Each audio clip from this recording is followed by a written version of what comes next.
বাচ্চারা যখন হুট করে পিৎজা খেতে চায়, আমি একটু বুদ্ধি খাটিয়ে এইভাবে মাত্র 10 মিনিটে বাসায় বানিয়ে দিই, আর তারা তো খেয়ে মহা খুশি। এখানে আমি একটি ব্রেড স্লাইস নিয়েছি। এরপর এখানে আমি টমেটো সস এভাবে স্প্রেড করে দিচ্ছি। ভিডিওটা আপনারা কে কোথা থেকে দেখছেন অবশ্যই কমেন্ট করে জানাবেন। এখন এখানে আমি গ্রেট করে রাখা মজারেলা চিজ দিয়ে দিলাম।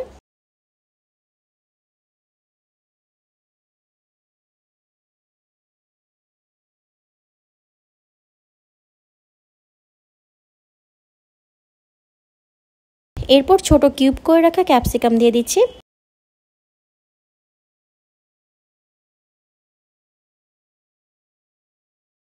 সেই সাথে চিকেন সসেস দিয়ে দিয়েছি, আর চিকেন সসেসটাকে কিন্তু আমি ভেজে নিয়েছিলাম। খুবই সামান্য পরিমাণ গোলমরিচ গুঁড়া আর দিয়ে দিচ্ছি অরিগানো। এরপর উপর থেকে আরেকটা ব্রেড স্লাইস দিয়ে দিলাম। একইভাবে আমি টমেটো সস দিয়ে লেয়ার ক্রিয়েট করে নিচ্ছি।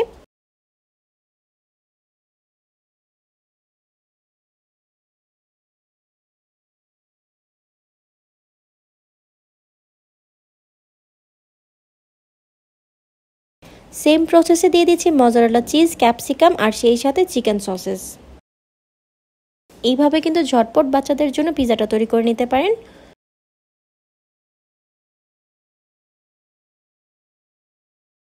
খুবই সামান্য করে অরিগানো দিয়ে দিচ্ছি।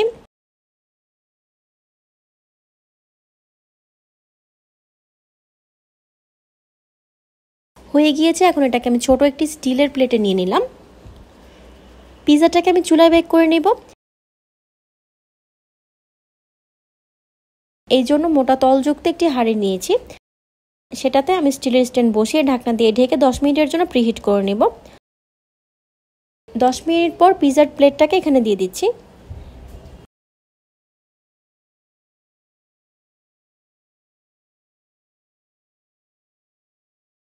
এখন ঢাকনা দিয়ে ঢেকে চুলার আঁচটা লো থেকে মিডিয়ামে রেখে 15 মিনিটের জন্য বেক করে নিতে হবে।